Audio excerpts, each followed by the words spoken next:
today's installment of the Trader Brandon Transmissions. Hey everybody, welcome to tonight's show.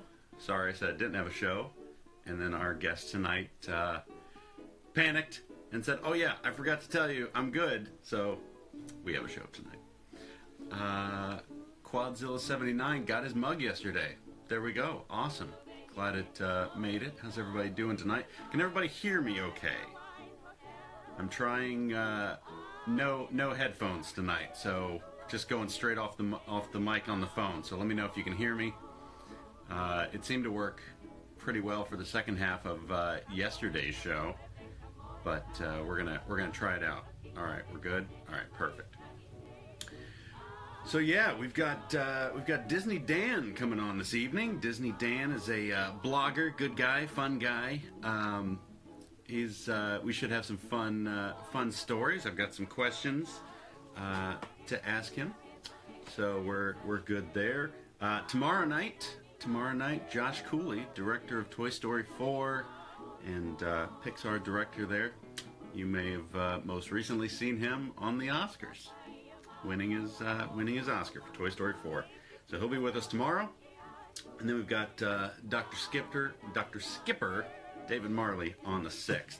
But Dan has joined us. Let's get him in and have some fun this evening. Oh, no. Let's go down here. Added Chris Bonomo again, which will be we don't have time for that. Can I go side? I can't go sideways. I can't. What are you doing over there? Let me get this out of here. I came unprepared. Brandon. You look good. I thought I could go sideways. Well, we could. I just have to sit like this, and we could make everybody torture everyone tonight. I'll just have to. Let me just get the. This is like a temporary. I had to do like a temporary setup because we were doing this bracket thing, right? This March Madness like Disney attractions bracket. Correct. And Kev gives me a call from Defunctland. He gives me a call like a week before I was about to go live with. He's like, dude, let's do it for real this time. Let's do it live with some stat sheets. And I'm like, man, I don't even know. I think I've been to like 3 baseball games in my life. I'm just not a sports guy, so I don't understand how any of that works. And he's just like, dude, we got it. Let me do all this. So we did all this up, and I'm like, I need a backdrop, quick. And so I threw together just I'm in my basement, and Looks good. It works for now. It works. This is going to lead into a topic I want to ask you about later, though. So that was my lead-in. I'm sorry. I came in too hot. Let's retake the entrance. I'll come back. Yeah, you came in guns blazing on that one. So how are you? I'm doing great, sir. How are you? Hanging in there. How's your lockdown, your stay-at-home order going for you? You know what? It's going great. It was a bit of, my business is still considered, my day job is still considered an essential for the state, because we do some construction related stuff that is for home security and stuff. So okay. we're still technically working, but it's really like on the it's super like scaled down now. We've had to close up shop more or less, and it's down to like a skeleton crew, and I'm one of them. So I'm doing a little bit of that. And then this WDW bracket kind of gave me a little bit of structure to my life for a week, because we went live every night at 7, like you're doing now. You this gives you some structure. You know what I mean? It helps fill that kind of void of what am I going to do? That's true, especially during the week after 5 o'clock. Because I'm still working 9 to 5, working from home, thankfully. But right. But yeah, it's nice to have something to just unwind and come and chit chat with fine folks like yourself and just hang out. So listen, I wore my Mickey's at Glendale Haunted Mansion Tiki shirt. Nice. For the special occasion, and I also, because I knew you were going to have a hat. I knew it. I always have a hat. I got to come prepared. So from the 90s, from authentic 90s. Oh, I can't. Hold on. I was going to say, if you wear that hat over the headphones the whole time, I'm going to be impressed. Yeah. Authentic 90s. As you can see, park branded. This is from the parks. That's pretty great. I don't know what park exactly. Okay, yeah, it's working. It's working. I would guess Animal Kingdom, but that's just me. I would guess that too. I wonder if the label gives any secret details. It's this logo. I was going to say it's probably the old Walt Disney World label, yeah, which is this is 90s. My friend, her parents are a little bit of hoarders, and God bless them, they're wonderful people though. And so every once in a while they clean stuff out, and they used to go to Disney a lot. And so when they find random parks nonsense, they're like, "Hey, you want this?" I'm like, I don't know what on earth. This is the first time I've ever worn it, and I've owned it. I've had it in my possession for like 6 years. But my guess would be the Animal Kingdom / MGM Studios indie side of the park. That You think this sells is adventure thing? You don't think this is Adventureland gift shop? It could be. It could be. I don't know. I'd say definitely the adventure areas in all of Walt Disney World. Yeah. But it's got a great Mickey on the front. All right, listen, I've derailed your show so much. How about this? How about I take a sip from my Trader Brandon approved. Your Orca barrel, very nice. Nice placement. Thank you. Orca barrel full of unfiltered cider. And maybe I'll take a quick sip of my.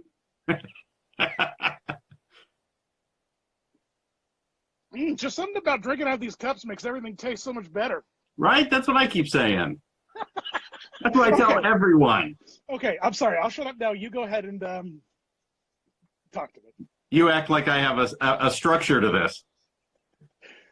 Let's now we'll save him for the end. I'm like, everybody's talking about Figment on the feed there, but I've got questions about him, so I don't want to jump ahead. So let's start off with the obvious. How does one decide they're going to become a blogging personality? Oh boy, you know what's funny is, let me turn up the volume on my computer so that things don't interrupt us. What's funny is that I didn't start off like this at all. I didn't start off with theme parks as my deal one bit. I don't know, maybe I don't know. There was a little game called Disney Infinity about like 6-7 years ago. Yep. So when that game came out, I was like, hey, my nephew is at the age of gaming now. He was like 4 or 5. And I'm like, and like the couple things I had heard about this game was that, because I had gamed here and there, but since I'd gotten married, since I had like, I don't know, maybe the last game before that was like the Lego Harry Potter 1. I don't think I beat number 2. I think number 1 was the last game I really like, before marriage. You know how marriage is. Not that you get married and it's just that video games just, suddenly you just have a life and you just have things to do. Who would have thought? You have garbage to take out. You just got stuff to do, man. Who'd have thought? So I was like, okay, Disney Infinity 2.0 is about to drop. I'll go, and it's Marvel. And he loved, all the Marvel. Listen, this isn't doing any, maybe I'll just do it back here. Oh, there you go. It's not doing my hairline any favors. All right. Oh, actually, you know what? This is definitely what it's for. And so I was like, hey, I don't even remember what part of the story I was just in. Oh, Disney Infinity Part 2, I think. Disney Infinity 2.0. It's like, I'll get him the Marvel pack because that came with an actual play set, that like a story that could be. Oh yeah. But they had a Disney, because Marvel's a little bit wonky, from what I understand. I've got my Infinities on my. Those two are actually particularly rare figures because the movie flopped so hard. Hey, easy. Be nice. The crystal version of the Lone Ranger, there's a crystal version. There's a variant, of course, right? Because every has variants. The crystal Ranger is still one of the hardest figures to find these days. Funny. I've never even played the game, but I bought them. So you're familiar with it. So the second version of it came out, and I got a copy for me. The Disney copy came with a Merida and a Stitch, and did not come with a playset because Marvel was like, all right, people don't understand that Marvel still has control of Marvel, and Lucas still has control of Lucas, and Pixar is still Pixar. Just because Disney owns them all doesn't mean that now magically everyone's using the same USB charger. There's still so many dongles if you want to the Walt Disney Company is essentially a hot bag of dongles. And if you want to do any kind of crossovers, boy, those dongles are not cheap and they're hard to find. And every time you plug it in, you're upside down, and then you turn it over, you're still upside down. It's just always very difficult. So Marvel was like, okay, 2.0, this is my understanding. I don't want to speak out of school. But they're like, all right, 2.0, you can use us, but no cross-branding, no cross-promotion. Only Marvel characters are allowed to appear in Disney Infinity 2.0 commercials, more or less. And so they couldn't release any Disney story packs that year. Like that, because to market them would have, how marketing kind of worked was like, it's Disney, it's Pixar, it's Marvel, and then 3.0 was Star Wars. You can play with all of these characters and all these worlds and have all kinds of fun. And Marvel was like, no, only Marvel can be Marvel with Marvel. It's like there are pictures of the Disney Infinity wraps they did on buses for Disney World. And if you pay attention, you'll notice that only one side of the bus is Marvel characters, and the other side of the bus was all the Disney characters, because you just couldn't cross. There's a lot of rules. So many rules. I don't even know where I was getting with this story. I want to point out that the Tiki Chick says she's going to name her band Hot Bag of Dongles. That's incredible. Which I thought we should, the hashtag from this episode will be hashtag Hot Bag of Dongles. Hot Bag of Dongles. Yeah, anyway, more of the story is that Disney Infinity eventually shut down. They canceled the game. And so they canceled the game, and I had bought the game, and I was really in love with it. And there were figures, right? Kind of like Funko Pops, right? And so they release a line. They would release, Joy from Inside Out, and with sadness in the playset, but then you could go buy fear and anger and disgust. It was that kind of thing. And so each of these figures cost about $15. And then there were these little discs that were like add-on gameplay features for weapons and backgrounds, because you could build your own levels. And so each of those discs were $5 for two of them in a blind bag, kind of like baseball cards. It was a lot of purchasing. It was a consumer-based game style, right? But it lent itself to Disney people, because people who are Disney fans are very much like, I have to collect, I need to complete, I need to do. It was smart what they did. Just when Marvel came in, they kind of buggered it up. But I started finding deals and posting on Reddit like, hey, this week, Target has this deal. Buy one, get one free. Best Buy has buy two, get one free. I would find all that, and some guy reached out to me. It's like, hey, can you write all that up on my website? And I'm like, yeah, sure, that's fine, no problem. He's like, I'll even pay you. And I'm like, okay, fine, that's great. And so I was making $30-40 a month writing these up. And then eventually he was like, this site, this guy, his business model was buying a website domain for a brand new game that came out, but mobile games. So like Crossy Road, so like Disney Magic Kingdoms, like all the, when a new game came out, he would buy a domain for it. He would fill that domain full of information and then park it and just not touch it, and then cover it with ads. And it's how he had a business model. It's actually I kind of do it now a little bit. But again, aside the point, he's like, this, I didn't realize this was a console game. I thought that because Disney Infinity had a mobile version of it. Oh, okay. That you could just play with the characters and run around. It was very simple, but it was still and that's why he made the site. And he's like, this is way more complicated. I'm way too in over my head with this. I'm just going to sell it. And because that's what you can do. You can just throw your site on. There's a couple like eBays for websites. You can see its current earnings. You can understand its earning potentials over the next X amount of months. And so people would buy it. And I was like, well, I'll buy it. What is it? How much are you like selling it for? And I can't remember what it was. It was a couple $100. Maybe, I don't know, something like that. This was a while ago, but I bought it. I bought DisneyInfinityCodes.com. And the same month that I bought it, I had just gotten back from my first ever press invite. I went out to D23. This is 3 D23s ago. This is 6 years ago, because it was the release of Disney Infinity 3.0. And so they had this big 4-day live event with these creators from all over the country that played the game. It could make really cool levels. They invited them all in. It was this massive competition. And if you won, you got to get put in the game forever. You were immortalized in a Disney game. It was called the Toy Box tournament. I remember that. Yeah. And they hosted it in that studio at Disneyland, in that studio that's now like Frozen the frozen like ice. It was like an ice rink for a while. Okay, yeah. Like that empty studio they have over there. They just theme whatever they need to theme. And so it was hosted there, and they invited me out. And I was just a writer for this site that this other guy owned. And I was like, okay, I'll go out. So I flew myself out. I stayed with my puppeteer friends from Disneyland, and I crashed on their couch, and I went to it, and I just started. I didn't know what I was doing. I didn't know, but I had my iPhone. I had a tripod with an iPhone mount, and I just like, and they're like, you can record anything you record in this room, you can share. And so I just sat there with a couple of the game developers, because I made buddies with them, and we just played every character from that release. We just paid like 10 minutes of each one, and I just had my iPhone on a tripod pointed up to this big flat screen, and you kind of saw our silhouettes like MST3K, and Right. we were playing and talking about it, and I was like, tell me what was cool about this or that. And so and I posted all of those, and I don't know, a few of them got like 1,000 views, 5,000 views, 10,000 views, and that's kind of how the YouTube channel started to grow. And it was all primarily Disney Infinity at first.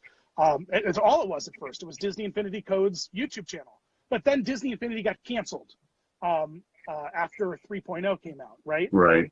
And I was like, oh, shoot, I got to pivot. I got to figure something else out. So I went over to Lego Dimensions, which was the similar kind of thing, and built up a site called Bricks to Life for that, which is still running today with Lego gaming guides and everything like that, which is mine.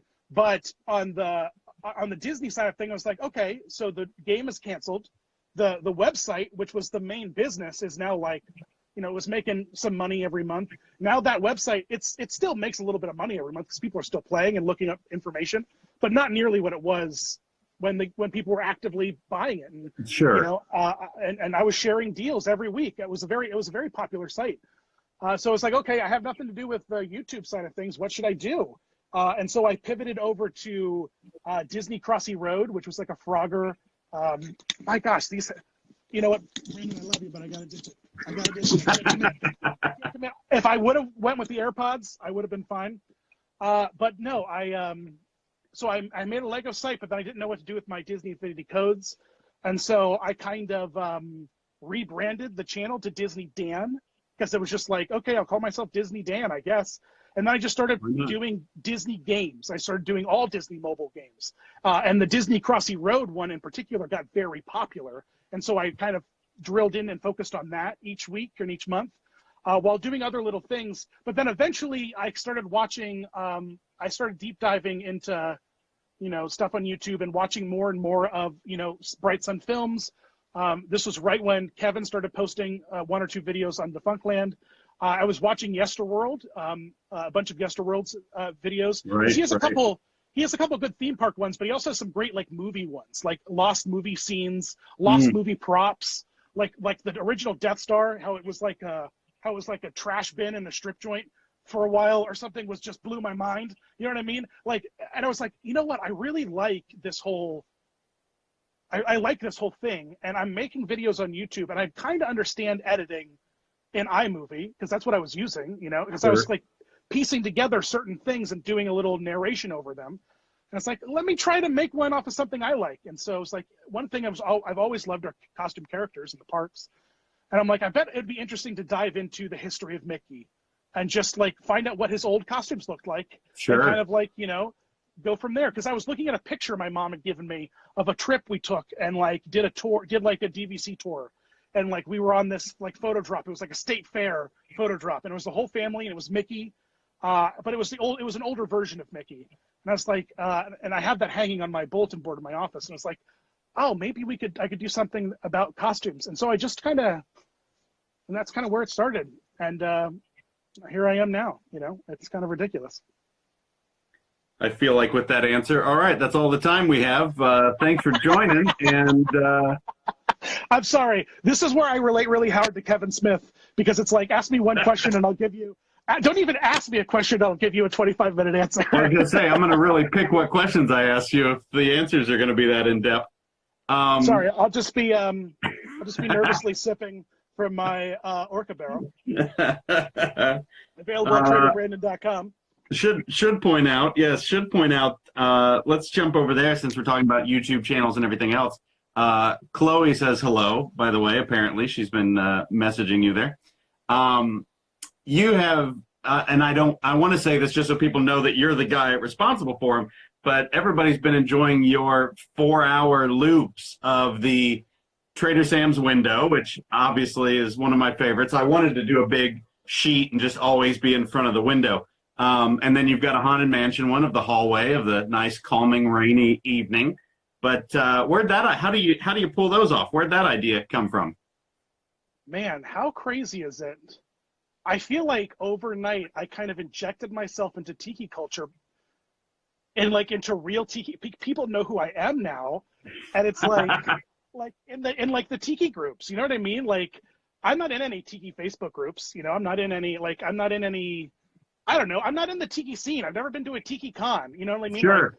Like, I would love to go. Next time you go, like whenever the next one is, I need to be informed. I'll let you know. Yeah, we'll go. It'll be fun.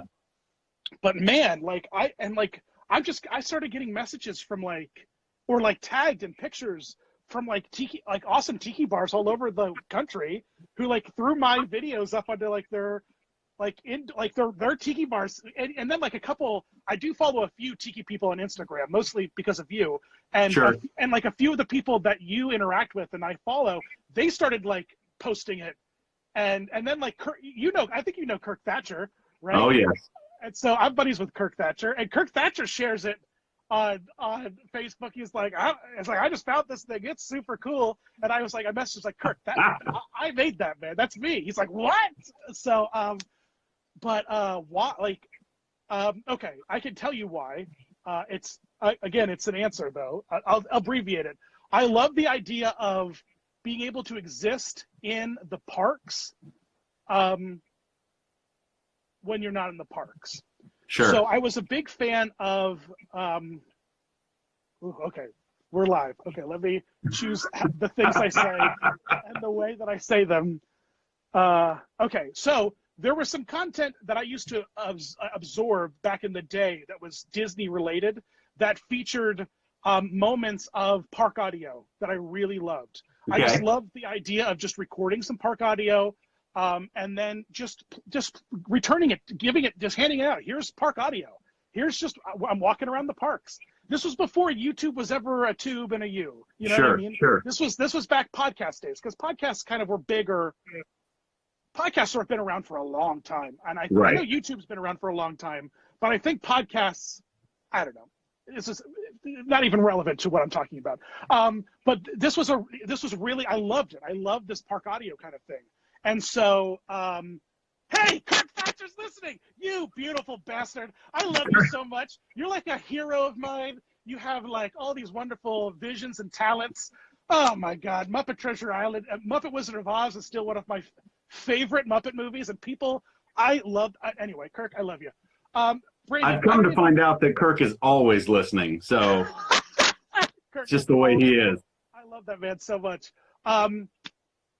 Okay, my ADD is in full swing right now, Brandon. You have to forgive me. Where was I just in that story? Park audio. Park audio, right. And so I love that. And so my buddy out in California, his name is Art Vega. He's a wonderful puppeteer. He has a D&D live D&D puppet podcast or Twitch stream called Perception Check, where these incredibly talented puppeteers, they've been on they've been on all kinds of stuff now. I can't believe how incredibly successful they've become. But anyway, he does these really great, he has all this equipment, right? He has all this equipment, really nice cameras and stuff. And I was like, hey, I had this idea. I was like, just go into the parks with your camera and just lock it in somewhere, flip on the 4K, and record in 4K as much as you can. Sure. And so what he did is he went into the banks of Rivers of America in Disneyland and just recorded a bunch of really long shots with park audio of the Mark Twain just moving through the waters at this beautiful crystal 4K, right? And I was like, oh man, this is gorgeous. And so we started playing around with more of that. Him just kind of doing these these 4K montages of the park. We did one of the teacups. It's like I don't know, 5-6 minutes long. It's not a POV of the teacups, but it's a POV of the world around the teacups, and the Mad Hatter on the teacups, and the lighting of the teacups, and the sounds of the teacups. And it was like, that's where, especially someone like me who's in Pennsylvania, so far away, and especially people who are all far away from the parks all the time. Right. How can I bring some of that? How can I capture some of that just pure, like unadulterated, just this is the park. You know what I mean? It's not the park through the lens of someone else. It's not the park. Right. It's just the pure park. Yeah. Right. It's not the park with someone being like, now we're going to spin and now we're going to turn and check out how we turn and check out how high we, it's like, it doesn't need that sometimes. Right. Sometimes it just needs to be peaceful. You know what I mean? Sometimes it just needs to be what it is. And that's the best time to be in the park too, is, before opening and after close, when it's just no one else in there and you just go, look at how magical this place really is because it's so peaceful. Yeah.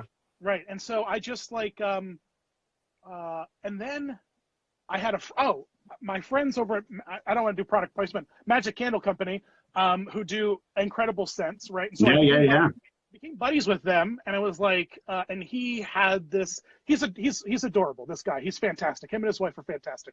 But they're all like, they needed like a new header, like a new header image for their website, and I was helping them do like a little bit of editing, a little bit of this and that for certain things, images and stuff. And I was like, let me design something, and he's like, okay, I'll let you try. I designed something completely opposite of what he wanted, but what I ended up designing was what turned into that Haunted Mansion 10-hour loop. So I went in and I found all of the portraits, both regular and in their blacklight phase. I then went in and I couldn't find a good clean shot of the portrait gallery, so I Googled and found a bunch of wood. I found a bunch of wood paneling that I liked, and I kind of like stacked that up. I found some wallpaper that was not Haunted Mansion, but was esque of the mansion. And I kind of like wallpapered it. I found some cobwebs and kind of like photoshopped them in and around it, made it a little bit dirty, put a floor in it, and then like found some frames, and then reframed the art. And then I made a little GIF, of the portrait gallery with lightning strikes that would change the portraits. It was just a moving picture. Right. And I was like, oh, maybe I could turn this into like an hour-long thing. And I did. From the perspective that you're outside the windows looking into the portrait gallery, it's raining, the water's raining down on the screen, on the window, and you're kind of like peeking into the mansion, and then through there you can see some of the spirits interacting and like messing around, because obviously they're not going to just stand still. We see them in their spot that they present themselves in, but when no one's around, Matt, that Madame Leota is doing floating tours of the mansion at all times. I can vouch for that. Yeah, she's like the Mrs. Yeah, I've spent a few nights in there. Yeah, I can vouch for the creepiness of what happens in the middle of the night inside the mansion. Yeah, Madame Leota is like the Mrs. Potts of the mansion. She's just like, dust it up there. Perfect. Patch that up. Everyone spit spot. Get your stuff together. We got stuff going on. So, and so that's where that kind of was born out of. And then I started doing more of them. I started doing a couple more of them. And so I've done the Tiki Room one. I'm currently working on a Pirates, the burning scene at the end of Pirates, like a Pirates of the Caribbean Yule log, if you will, of That's awesome. That's perfect. Of the city burning at the end. Perfect. I'll use it. Right, and that's the thing. It's like a lot of people just want some background noise, like they just want some. They want some, I don't know, and that's what is nice about those. They're wallpapers. They're screensavers. That last for 10 hours. Yeah, and they do fun stuff. And so yeah, I don't know. Here I am. Funny. Let's jump up to that guy behind your shoulder. There, you need a straw for that thing. It's gonna take you out. Is it traderbranded.com? Am I dropping it? Okay. Yeah, no, you're good. You're good. So let's talk about that little purple fella behind your shoulder. Sure, let's talk about Figment. So obviously everybody knows and loves. That's not the question. Yes, thank you. Hat change. When does one finally decide they're going to build their own custom figment. I have one, you have one, but yeah, how do you make that decision, and then how do you get it done? Well, I'm a puppeteer, so that's kind of where one of my own true personal passions that developed. I've loved puppetry for a long time. I bet that you're friends with one of the dudes who ruined my dreams for a few years, but that's a whole other story. We'll have to talk about that because he works. Oh dear, oh dear. Because I the first professional thing I auditioned for was to be a puppeteer at Disney. Okay. Disney parks. I've told this story once or twice. I won't tell it again. But more of this end of the story is that someone at the audition, at the open casting call, was quite was a little, to me, and so like essentially like cold shouldered me during the entire audition, and so I didn't get cast, to do anything at the parks. And the way he treated me was quite difficult. So I stopped being a puppeteer for a long time. And then then I stumbled into an audition for John Tartaglia's Imagination, which was a musical off Broadway that I ended up getting cast in, which was my first professional thing, which reignited my puppetry love, put me down the path of puppets. I had a podcast for a very long time about puppetry that Kirk was a guest on. No, I didn't just out myself, Kurt.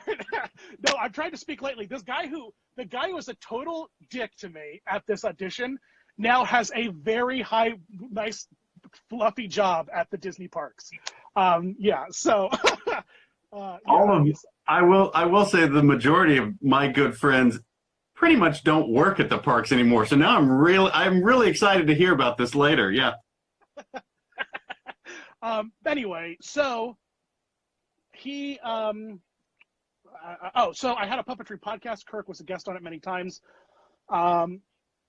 It led to, now we kind of retired the podcast a while ago, and that's a whole story. But we retired the podcast. We'll say we retired it, and over time, a couple new podcasts had popped up. One of them being Adam Cruttinger and Cameron Garrity. They started a new podcast called Puppet Tears, like tears. Right. Adam is really great. He's the one who ultimately built this figment. He built an Adam Savage puppet and sent him to him for tested. So I'm sure you've seen like that. Nice. One of his creations there. He does a bunch of really, really great stuff. So my buddy Nate and I, who did this podcast originally, we were kind of like, they consider us the godfathers of puppetry podcasting, which blows my mind. But when I reached out to Adam, I was like, hey, I have this idea for this thing I want to do next summer at D23 out in California. I was like, I want to be Dreamfinder. I think that'll bring a lot of joy to people. I was just like, I think that people will just love seeing Dreamfinder. And I was like, and I'm a puppet builder. I've built a lot of puppets, to which I have none readily available around me. But I've built many puppets. I build a lot, actually. That's how I got started in the whole puppetry thing. And so I was like, the figment is, I wanted a Muppet style. I wanted a fleece. I wanted I wanted a Muppet. I wanted a puppet that I was comfortable operating. Sure. I've never puppeteered any thrown silicone. I've never puppeteered, I just haven't done any of that. I don't know how it weighs, how it feels. It weighs a lot. It's very heavy. Right. But I know how the Muppets work, right? I know how those puppets work because those are the puppets I'm familiar with. Foam, it's all foam and glue, and it's foam and barge, and so they're not light by any means, but they're not what I would assume a silicone puppet is. Right. It's like, so I was like, can you build this? It's really it's a really complicated character to build, and he's like, yeah, let's do it, and he's incredible. So Adam Cruttinger, a phenomenal puppet builder and public school art teacher who's just incredible. And then my good buddy Will Morris, who is here in the local Allentown, PA area, who's a costumer and a technical director at a theater. He built me the suit, and I just put it all together. And I don't know where the idea came from, other than just wanting to make people happy, And that's that was probably one of the that was the highlight in my days of doing D23. Was I did it a couple of years, And the big year was when Tony Baxter got his Legend Award. And for some reason, I was part of the email chain that said, every guy that comes up needs characters to come out with them. What do we do for Tony? And we were like, well, Big Thunder, there's no characters. We can't Thunder Mesa. Right. And you're like, I don't know. But and of course I said, well, the ultimate would be Dreamfinder and Figment, obviously. I'm not sure where Darth Vader came from. It was funny. I mean, I get the Star Tours connection. It just seems like a weird combination.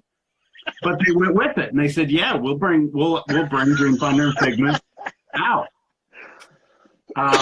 So, there are the memes, and probably you created some of them, of Dreamfinder and Figment standing there and Figment staring at Vader that says, episode 7 is going to be a trip. But I did not create any of those. So we brought him to D23 to the expo for the Legend ceremony, and it was the particular Dreamfinder performer that I grew up with my entire life. So it was very emotional for me. That was the first time that I had seen the two of them together since they were, since I was probably maybe 13, 14. Since you were a baby, right? Yeah, oh yeah. Was it Ron? It was Steve.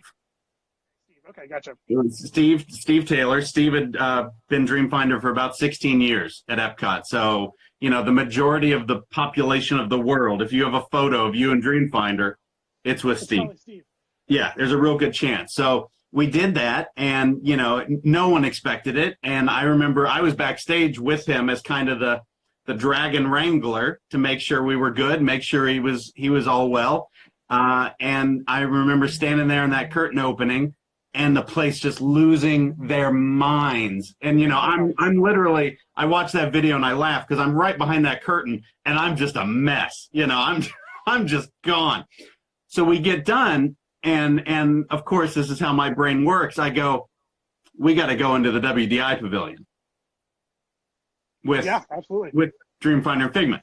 No one knew about this. One person who will remain nameless out of the good of staying anonymous, I told about it because we all assumed it would get shut down because there was no, security and whatnot. But we did it, and we took Dreamfinder and Figment into that pavilion and let them do a meet and greet, and people went insane. And it was just the greatest moment ever. And the reason they went nuts is because it was Steve. It was because it was them. It wasn't, it wasn't me. It wasn't you. It wasn't random. It was them that they went, oh my God, I stood there with them and people were like, I haven't seen you since 96, since you left. It was them, so that was a trip. And you can find video of the meet and greet portion of that on YouTube, but what a memory that one was. That was so wonderfully surreal and wild and cool. Yeah, it makes me want to get I've had a few offers now to get like a custom tailored real suit, like every year. What's so funny is I actually found the same fabric pattern. It's right over there. That was the original Dreamfinder vest. They had a roll of it at Joann's. The same exact, like. Oh, you got to send me a picture. Yeah. Yeah, it was so great. It was so funny. In fact, my tailor, Will, who made the costume, he just sent me a picture 2 or 3 days ago. He had sewn a couple COVID-19 donation masks out of the Dreamfinder vest fabric that he had left over. So there's a bunch of Dreamfinder face masks roaming around the Lehigh Valley. That's amazing. I want one. Yeah. That's amazing. All right. What other questions do you have for me? I was going to say, I'm looking at my list here. What's your favorite attraction?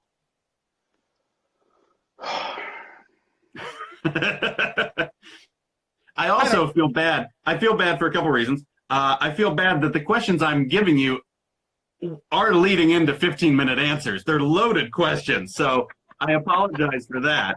And I'll also remind everyone quickly here to take a screenshot of us, tag us both in it, post it on your Instagram pages, let people know you're watching the show. But yeah, favorite attraction, go.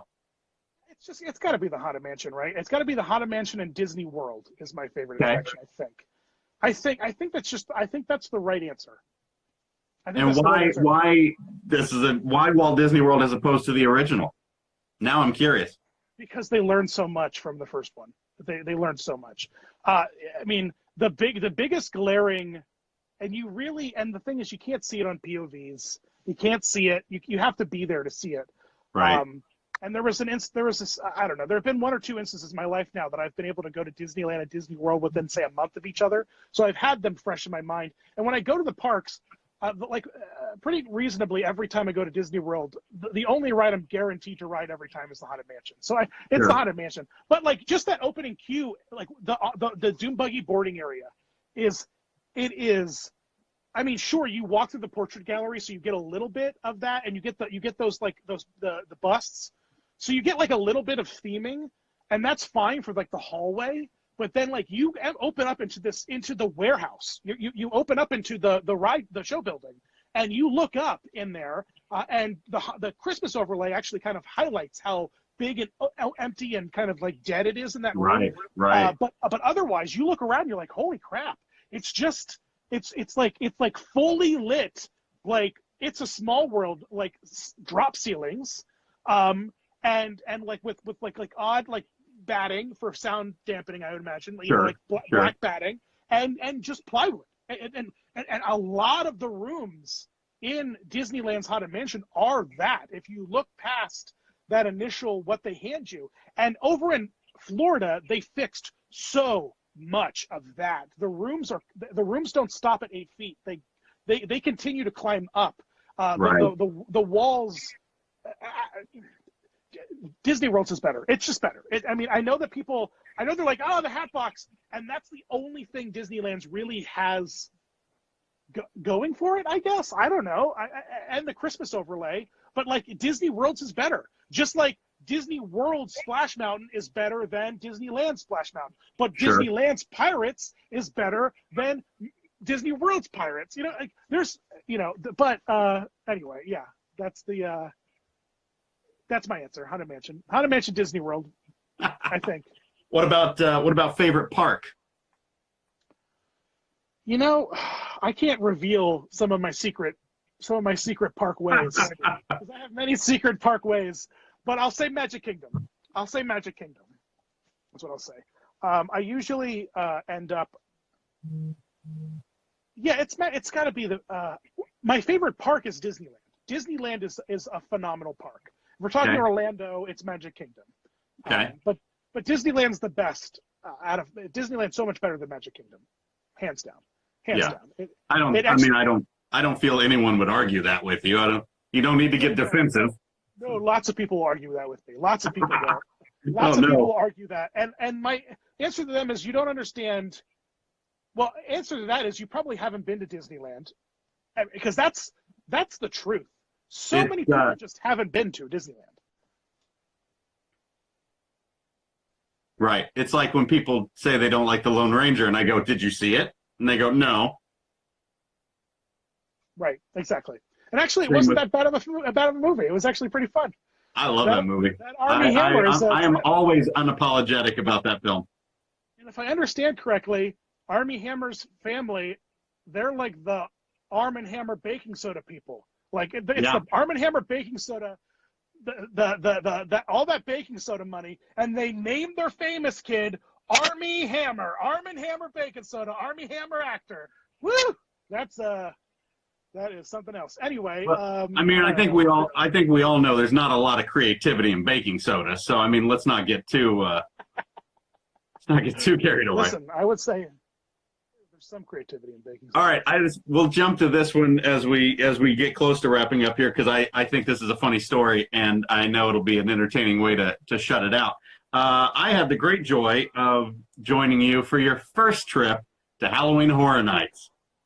Yeah, man. Oh, man. Do I have any Halloween Horror Nights paraphernalia around?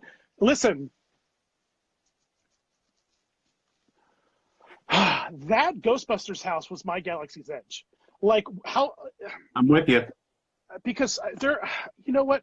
Star Wars is great, but it wasn't me. I was like maybe 12, 13 when the remasters of the original trilogy dropped. Special editions, sure. Yeah, but they re-released them in the theater. So I have memories of seeing A New Hope in the theater when I was like 12 or so. Sure. But I believe that those came alongside the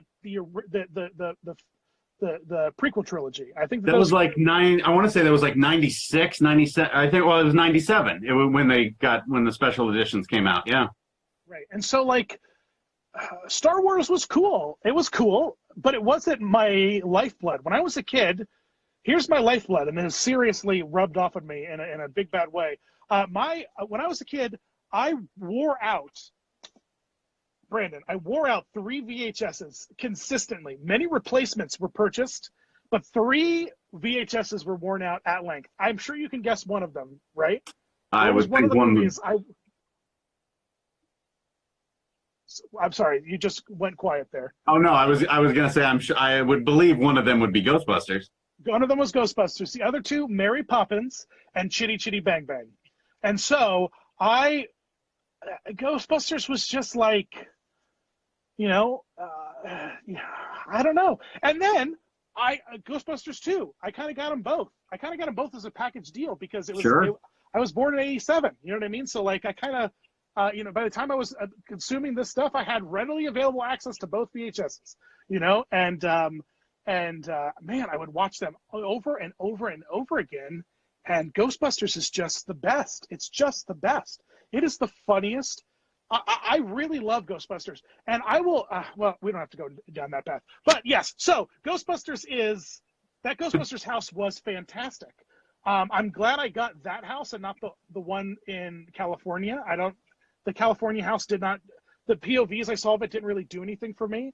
Hollywood is rough, and I feel bad for them all the time just because they don't have the facilities that we have here in Orlando. We have sound stages. They have pop-up tents. I mean, it's so unfair to the crew out in Hollywood of what we get to work with. We can do climate control. We can have it rain. We can have it snow. We can, it's a world of difference.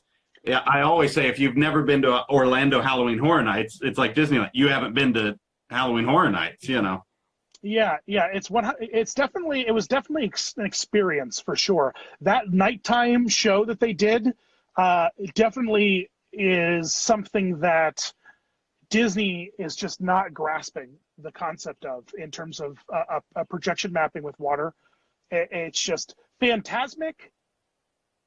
Specifically, Phantasmic could be an entirely different show if they utilized their screen projections in the way that Universal Studios Orlando utilized the screen projections for that nighttime show. I was blown away. I couldn't believe how incredible it was. It was really something else. Jacob commented here that something that I was leading to, but I wasn't going to say it out loud, but I wholeheartedly agree. But yeah, so how did you do? Because obviously I do some of the houses. I need to pace myself when I go through. How'd you do in the back with the graveyard games and those back 40 houses? I do some of the houses. All right, listen, let's deep dive into Trader Brandon's. Let's go behind the scenes of Trader Brandon, because Brandon's like, hey dude, come do horror nights with us. Like, we'll do it. It'll be awesome. It'll be great. We'll hang out. We'll do it. And I'm like, okay, great. I'll come down. I would love to hang out with you. We'll do the whole thing. He's like, we'll get that pass so you can do all the houses. We'll do this whole. And then I show up, and Brandon's like, yeah, I don't know, guys. These houses are a little too much for me. I might have to sit some of these out. And by that, he meant all of them except for Ghostbusters. And then he just. I got my priorities. I don't remember the dude you paired me up with. He was a great guy. He was like a machine, and he was like my driving. If it wasn't for his energy, I don't think I would have made it through the night. But I was you guys crushed it. You guys did. I gave you both a prize for this. But anyone who's been to Orlando Horror Nights knows how hard this is. You guys did every house from park opening before the 9 o'clock Marathon of Mayhem nighttime show. We did every house before 9 o'clock, and really should have just gotten one of those Fear Factor cameras that's pointed at your face and recorded the whole thing, because it was wild. It was a wild experience. That Ghostbusters house was so great. It really was great. It made me really happy. I finally got. I went through it 2 or 3 times, I think. and I got her to do like a "We got one," which made me so happy. You know what I mean? I got to catch the whole like "Are you gods?" "Are you a god?" scene, which was great. I got to catch a few of the scenes, which really, really made me happy. Yeah, I loved it. I really, really loved it. The other houses were fine. I had some fun in them. I haven't seen Stranger Things, like the later seasons of Stranger Things, so I didn't get the house. I hadn't seen Us or Them or This Is Us or This Is Them. The This Is Us house is terrifying. Yeah. This Is Us house was the worst. You know what? That underwater one was freaky. That like Aliens meets Deep Blue Sea. That one was good. Yeah, I don't know. There was. I mean, it was fun. I mean, I love the well-themed houses. I had a great time. I wasn't familiar with a lot of the source material, which I think which I think I didn't lessen the experience. It just wasn't like my mind wasn't exploded like say someone going to the Ghostbusters house or say Galaxy's Edge or something. So yeah, that Ghostbusters house was something special. I had planned on going on the closing night of the event and just doing nothing but looping the Ghostbusters, from open to close, just looping Ghostbusters. And my buddy and I did it one night. He usually comes out for a month and does everything. And we went one night and got every scene, every line, every scare, every moment. And this was like in September. And we just looked at each other, and that was he goes, "I'm done." He goes, "I'm not going through it again. Nothing's going to top that." And I said, "Yeah, I'm probably not either." And that was the last time. It was like we weren't even in October yet. And I was like, I can't. That was the absolute perfect run through. Nice. I'm out. But that was a magical experience. Yeah, it was. It was a really magical experience. That house was a magical experience. I really enjoyed it. And then this will just make you happy. But oh, nice. So this is the one. You swiped that off the table, huh?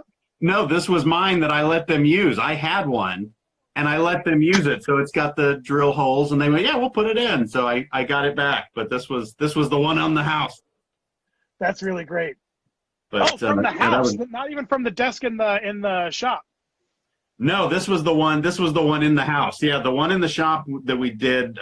One of the guys made that, but everything in the shop above the merchandise rafters came from my house. My pack's right there, and then I made them some new stuff. But yeah, this one they put in the house in the scene. So that's awesome. I got it back, and it sits prominently up on my shelf. But sorry, listen, man, I'm sorry I talk so much. I don't know what. Hey, I'm having fun. I think everybody else is having fun. Who cares? When I used to podcast, I used to love rambling guests because I could just sit there and just be like, "Okay, you just talk for 10 minutes and I'll just hang out." All right, last question. It's the essential question on here. What's your favorite tiki bar? Yours. Listen, I like. People are gonna get mad at me. I like the Polynesians better than Disneyland Resort's tiki bar. I like Grog Grotto a lot better than the first Trader Sam's. I think I don't like it when people compare them because they're so different. So they're not even comparable. Yeah, they're different backstories. They're different props. They're different effects. They're different drinks. Yeah, it drives me a little crazy when people compare them because I go, "You're missing the point. You don't need to compare them. They're two different, complete entities." But that's it. I prefer the Walt Disney World. I prefer the Polynesian one. I think that might just be a little bit of the mix of my love of the Polynesian mixed into that. I just think that the Polynesian is the quintessential Disney resort. I think it's just the best. Well, and like you said with Mansion, we learned a lot of things by the time we did Grog Grotto. We added that foyer light lock little break so people didn't just come in and stand there awkwardly when it was full. We added that. We added better audio. We got black lights. We got, so yeah, there's a lot more going on. There needs to be a lot more of Traders. I say this, I'm just a broken record at this point. There needs to be a lot more of what Trader Sam's is across the entire Disney parks property in general, what that essence is. And if Disney were to, I know Disney has failed at doing this a lot, but I think one way Disney could be universally successful is if they did a Trader Sam's esque Rainforest Cafe type restaurant franchise that popped up in like Chicago and Philly and New York and LA, like that, the way that just all of it, you know what I mean? It's what Trader Sam's has, what Rainforest Cafe is missing. And I know that it's hard to like keep a cast of people maintaining that and delivering that consistently. I get that that's hard, but it definitely has, like, it has, Trader Sam's has what Jacques is missing. Trader Sam's that Grog Grotto, and specifically in my heart, but also the Disneyland, just has this perfect combination of just storytelling and cast member permission, I guess is a way to say it. I don't know. Right. Well, there's a cast member sense of ownership. Right. Yeah. It's incredible. It's really, really great. I love the Grog Grotto. I really do. All right. Well, I'm going to end with that because that makes me warm and fuzzy. That's a good answer for me. So I'm good. All right. Hey, so plug your YouTube channel so people can go download your 10 hours of Haunted Mansion videos and. Yep, just Disney Dan. Here on Instagram, it's the Disney Dan because someone's parked the Disney Dan on Instagram. I can't use that, but everywhere else is just Disney Dan. Just find me, Google it. Whatever. It's just Disney Dan. And one of the guys here says that you really need to work on coming out of your shell a little more. So we'll have to work on that for the next episode. I don't know about that. I think I'm plenty out of my shell at this point. All right, Dan. Good to talk to you. Hey, thanks for having me on. It was fun. Absolutely. And stay safe out there. Of course. And I'm going to message you because I want to hear some names, some stories. So okay. Yeah. Hopefully everybody took some screen grabs, tagged Dan and I in them, and post them on your page. Let me screen grab. Oh, wait, can I screen grab while I'm doing it? No, I can't. It's a new. Oh, come on. Case. Wait, am I still there? Okay, I'm still here. Oh, am I doing it? I don't know if I'm doing it. I don't know what's happening. It's either going to cut off or you're going to get some good photos. I don't know. I don't know what's happening anymore. But thanks for having me, buddy. I'll talk to you soon. Yeah, bye. Bye, Dan. All right. Oh, that was Dan. Tomorrow night, Josh Cooley, director of Toy Story 4, and then we're just going to keep on rolling. We've got people scheduled all the way through April 15th. So everybody keep tuning in. Good to see you. Everybody have a great night. Have a nice weekend, or I guess we're in the middle of it, but and if we determine what a weekend is anymore, I don't know. What is time? But we'll be back tomorrow at 6 o'clock. Until then, everybody stay smart and stay safe, and we will talk to you then. Bye.